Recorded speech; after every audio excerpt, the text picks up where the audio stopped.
Tropical storm warnings are now in effect for the Leewards, the Virgin Islands, and Puerto Rico, as potential tropical cyclone number 5 is still forecast to become a hurricane.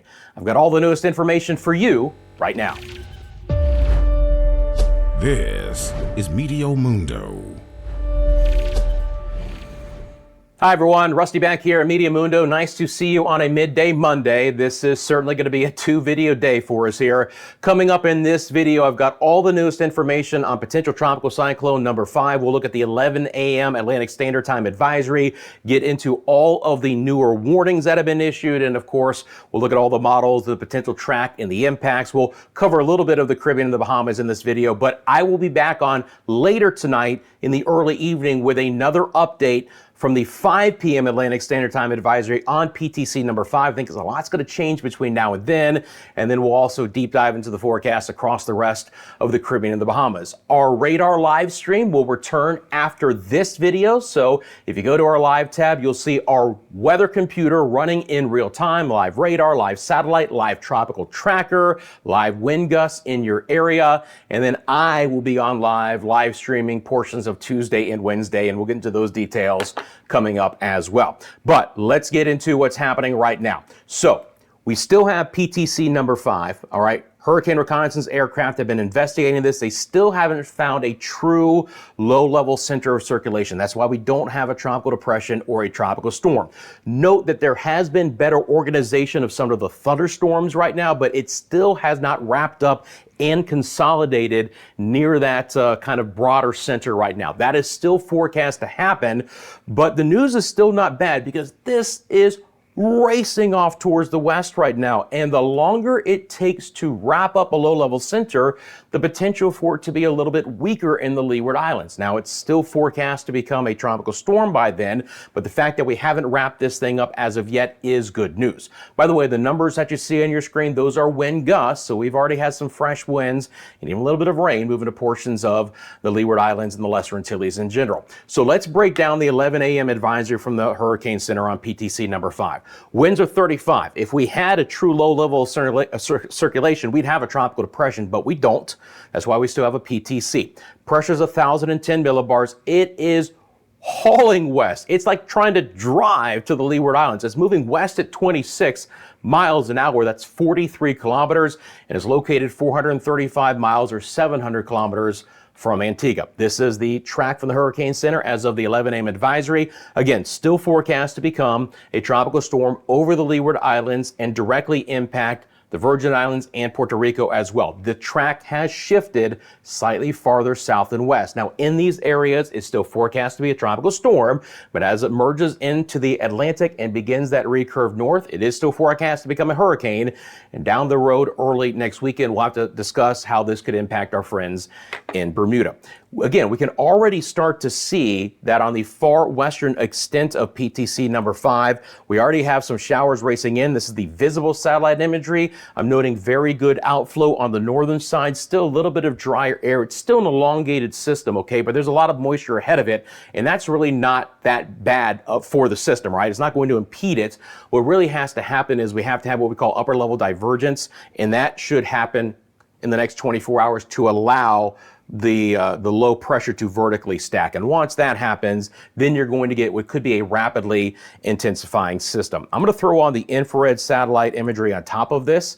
And again, just as of note, we're already starting to see some showers move into Martinique and Dominica. Now, again, these areas are not under tropical storm warnings. We'll talk about that. All the areas that are slashed in blue, so it's Guadeloupe north and west, are now under tropical storm warnings. And you notice that the track from the Hurricane Center has shifted slightly south and west. So this is going to more directly impact the U.S. and the British Virgin Islands and Puerto Rico. And already, again, we're having some fresher winds here. Here in St. Bartholomew, we've had a 32-mile-an-hour wind gust already. Not a lot of rain as of yet, but just beginning to pick up. And St. Croix and St. Thomas, again, kind of some, we have two different sensors there, so I got to really zoom in, but you're getting some 25-mile-an-hour winds. Same thing for Vieques and Culebra.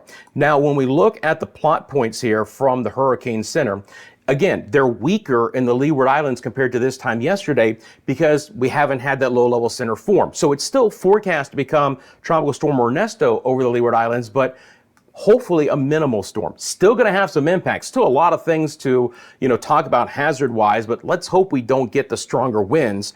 Now, the Hurricane Center does have this quickly intensifying, so not much farther west than the Leeward Islands as it approaches the Virgin Islands and Puerto Rico. You get winds of 45, but gusts to 60, maybe some 60 to 65 mile an hour wind gusts if it does scrape the eastern sides of Puerto Rico. Then it just gets stronger and stronger as it emerges into the Atlantic. That's a little too far, Rusty, but just wanted to point out that again, right now it would spare the Dominican Republic and the Turks of the Caicos from the actual direct impacts. So again, all these areas under tropical storm warnings, let's break that down in list form.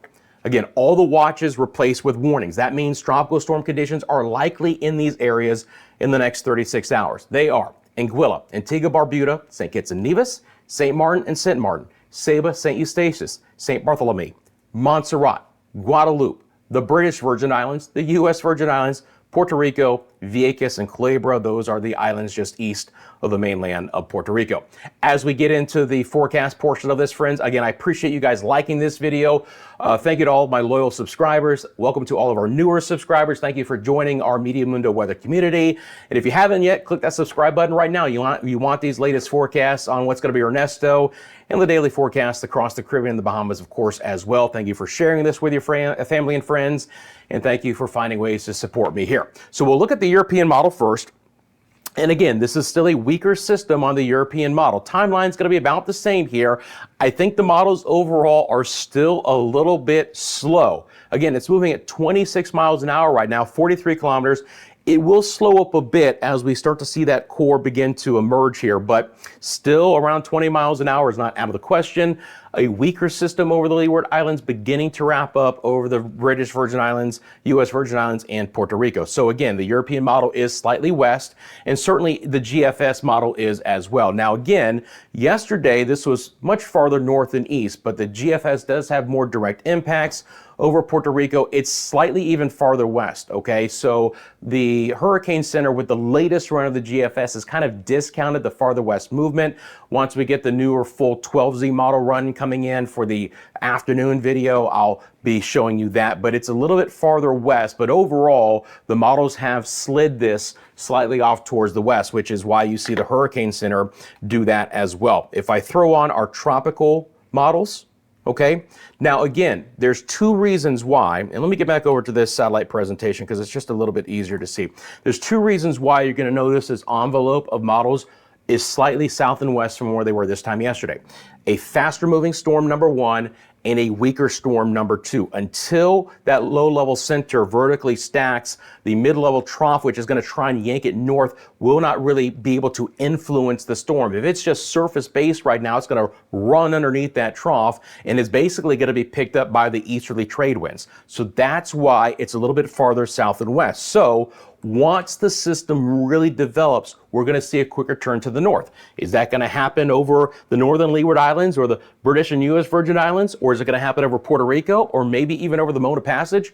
We'll have to wait and see. But that turn will be critical because anywhere along the center line and east will obviously bear the brunt of the heaviest rain, the strongest winds, and the storm surge potential inundation as well. And by the way, for my friends in the eastern sides of Puerto Rico and the U.S. Virgin Islands from the National Weather Service, National Hurricane Center, 1 to 3 foot storm surge. So I want to make sure I highlight that as well. But we're going to get into all of the hazards that I expect. So again, this is the latest of our live satellite data here with all the wind gusts.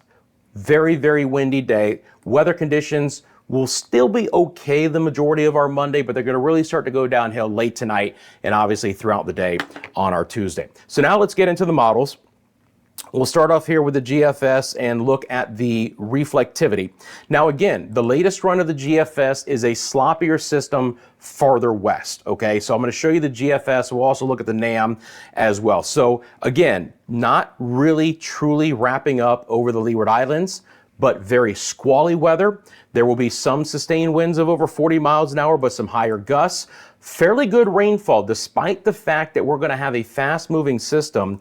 Our National Hurricane Center is still talking about 4 to 6 inches or 100 to 150 millimeters of rain in a lot of spots, but locally even higher. Again, on the GFS, there would be more rain over the Dominican Republic. We'll see how that plays out. That has just been kind of a recent shift of the GFS here with the 6Z run, but we'll get the full 12Z run coming up a little bit later today. And again, still intensifying as it gets closer to Bermuda late into the period. So again, looking at this, and I'll stop it here, and we're going to stair step this out. So this is early this morning. And then as we get towards lunchtime, that first kind of big pulse of squally weather comes in. Again, I want to be clear. Dominica South, not under tropical storm watches or warnings. I'm just a messenger, just passing that along. But Dominica, Martinique, St. Lucia, not under tropical storm watches or warnings. All the more sustained impacts of a tropical storm variety are forecast to be north of you. It doesn't mean you're not going to get heavy rain and very squally weather. Again, on the GFS, this is just a mess of a system as Ernesto tries to wrap up here and then really begins to consolidate as it moves north of Puerto Rico and into the Turks and the Caicos. Let's take a look at the winds. And again, I'll take a second just to loop this up. But again, you're going to see a broader wind field, but not as strong of a wind field currently on the GFS model. That really doesn't start to get more potent here until it moves up to the north. And again, Ernesto is still forecast to become a high-end Category 2 hurricane with winds of 110 miles an hour as it gets towards Bermuda. So I hope my friends in Bermuda are going to keep a very close eye on this through the week. Obviously, I'll keep you updated here as well, especially as we get towards midweek and once this system passes the leewards and the Virgin Islands and Puerto Rico. But again, it's a sloppier wind field today on the GFS model, at least the latest model run. We'll see if that's a trend or if that's just a one-off here. Let's back this up and query some of these winds. Again, these are surface sustained winds, okay? And again, you're not going to see this large wind field of 40, 45, 50 miles an hour like we had yesterday, all right? This is obviously tomorrow evening. And again, as the center would be right about here, you just have a very elongated wind field of 30 to 35 with some higher gusts. Now, it starts to consolidate again on the latest run of the GFS just south of Puerto Rico. Now you're getting sustained tropical storm force winds near St. Croix and Vieques and Culebra and all of the Virgin Islands in the eastern and the southern sides of Puerto Rico, Guayama, all the way towards the east coast to San Juan. That's the storm surge right now of 1 to 3 feet. Guayama to the northern side there over towards Puerto Rico, San Juan, excuse me. And then again, it wraps up here. It's farther west for sure. And you can see the stronger winds here. And then it moves up to the north. So the GFS, the latest run, really does kind of keep it very sloppy, but still some tropical storm conditions, no doubt. I'm going to show you the NAM model out of this. And we'll take a look at the winds here. And I'll take just 1 second to loop that up because I just want to show you, and we'll look at the European model as well, but just kind of want to show you a couple of different things here.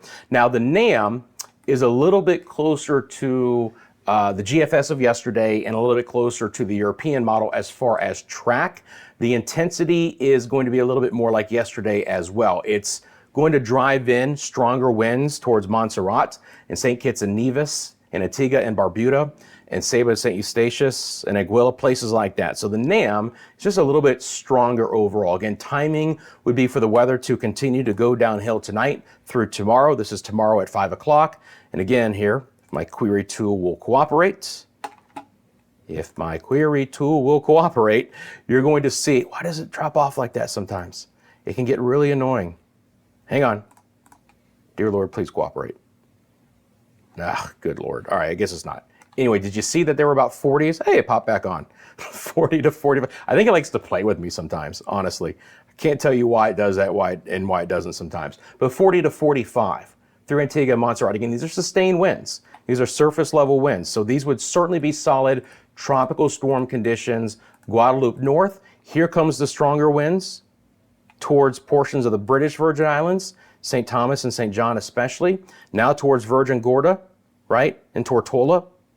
Now you're picking up 40 to 50 mile an hour winds in this area as we get into early on Wednesday, all right? And the NAM is much closer to the center of circulation from the track from the hurricane center.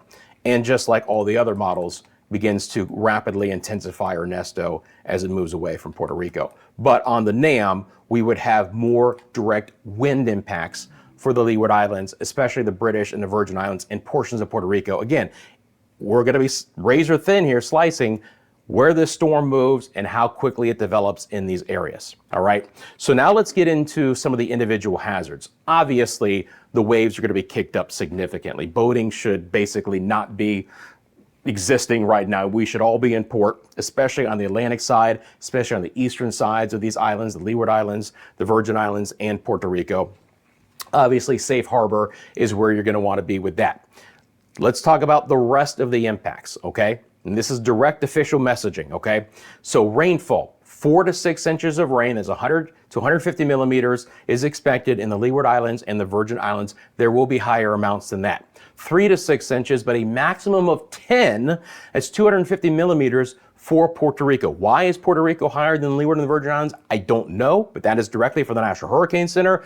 I would say for the Leewards, the Virgin Islands, and Puerto Rico, we should be expecting 4 to 6 inches, 100 to 150 millimeters, and then locally higher amounts, all right? That obviously can lead to some inundation of water, flash flooding, and landslides. In these areas, we should expect sustained winds of over 39 miles an hour, but gusts to 60. And again, that will all be borne out in the details of how quickly Ernesto develops, but that's what I'm expecting right now. The storm surge that I mentioned, again, right now for Puerto Rico and the U.S. Virgin Islands of 1 to 3 feet, but for other islands, the British Virgin Islands and the Leewards, you need to check in with your local governments, your local officials, your local emergency managers for local messaging with all of these hazards, but especially with the surf and sea conditions and the storm surge, things like that. Things constantly change. Different governments are involved. They're issuing it at different times. I pass along what I can, but it's your responsibility to check in, and obviously to check in for any things that you need to do before this storm impacts your area.